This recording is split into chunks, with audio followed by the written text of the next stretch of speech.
Alex, you know you got your niece out of the country before she slipped up and told the truth. Oh, don't be absurd, Hank. Look, there's no way she could have done that particular murder. At least, not without a lot of help. Well, if I'm so guilty, how come your people forced my niece to make a confession? She didn't have a motive. Oh, but she did. Poor kid. We got confirmation from Washington. This guy that we've known as J.J. Donald turns out to be a Joseph Hobart, Carlo Hesser's older brother. Yeah. Oh, and by the way, he was also Stephanie's father. Seems that he didn't have the stomach for Carlo's involvement with the mob, so he became an informant for the FAB. Carlo took him out while Stephanie was off in Switzerland going to school, and then he had some of his guerrilla boys fake a car wreck in a river. Then they called Stephanie and told her that poor little daddy was dead. But hey, why am I boring you with this? You know all of this. You've known all along. From the minute you heard it on the tape, Carlo murdering J.J. Donald. And that's what Sarah Buchanan saw that made Carlo so scared of her. So, you're saying that if Stephanie thought that Carlo had killed her own father, then she might be... She might be mad enough to kill, but she wouldn't know how to get away with it. But how about you, Alex? You're creative, innovative. Talk to me.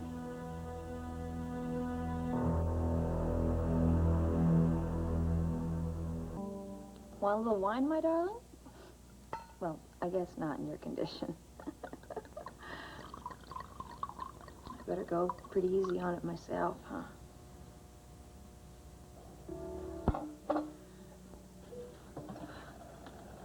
Carlo, will you please hear my confession? I really need to tell it to you, so that maybe I can get on with my life. Please don't hate me, darling. Please say that you don't hate me. Try to understand. Even... How was I to know that when you lashed out at me, that you were in pain? That you had a secret inside of yourself that was festering? But I just want to know who Scarecrow was and why you wanted to kill him anyway. Why do you keep asking? Because I don't want to make the same mistake. You're moving dangerously close to her.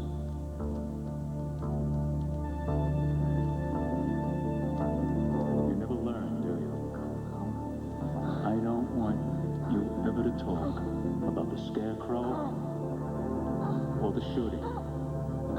Not to me, not to anyone. You get that?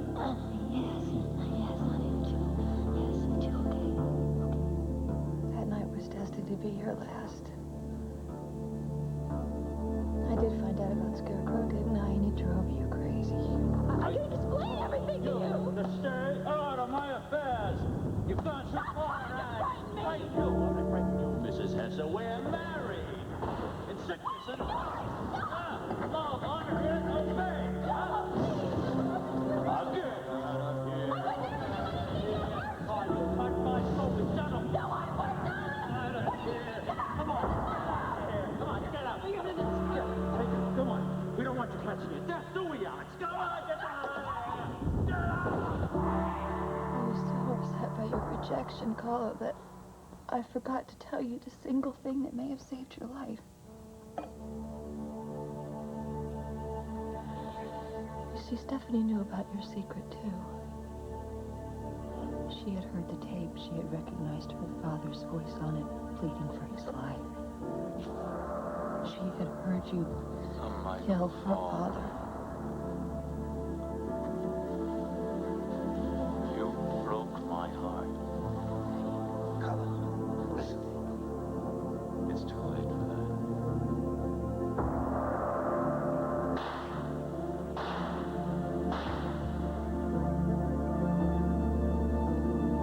It didn't occur to me until it was too late what Stephanie had planned to do. And Carlo, after I'd lost you, what did I have to hold on to? What did you leave behind? Just your love for Stephanie. So, I helped her.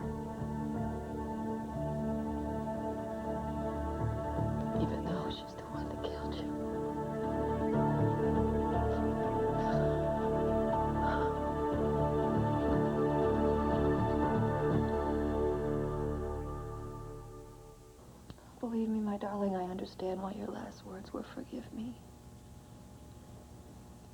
It was Stephanie's absolution that you wanted, not that foolish Renee's. You only said Renee's name to make the police think that the murder had something to do with Asa's jealousy.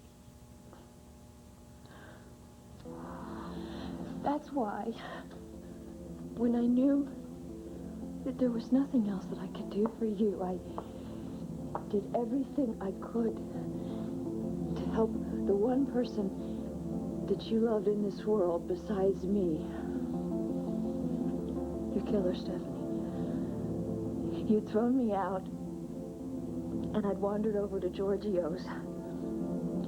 I was trying to console myself by making this little under-the-table deal with Kane Rogan. I was going to exchange some information that I had about him. This money he'd be skimming from Asa for the diamonds, you know, that he'd stolen from us.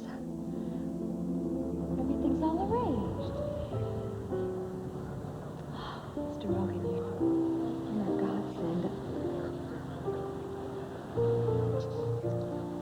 I'm sorry about your hand. Yeah, I'll just get the check. No, I invited you to take care of it. Fair enough.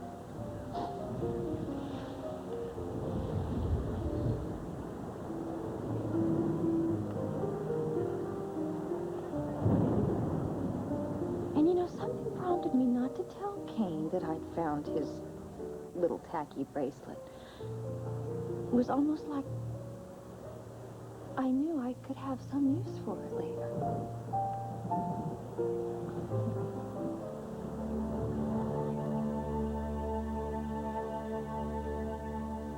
Then I drove home.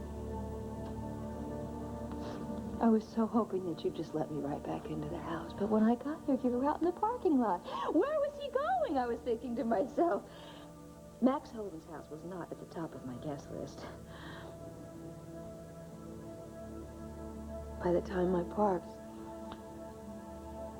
you'd already gone up to that horrible attic. My skin was crawling when I got there, and I don't know why, and I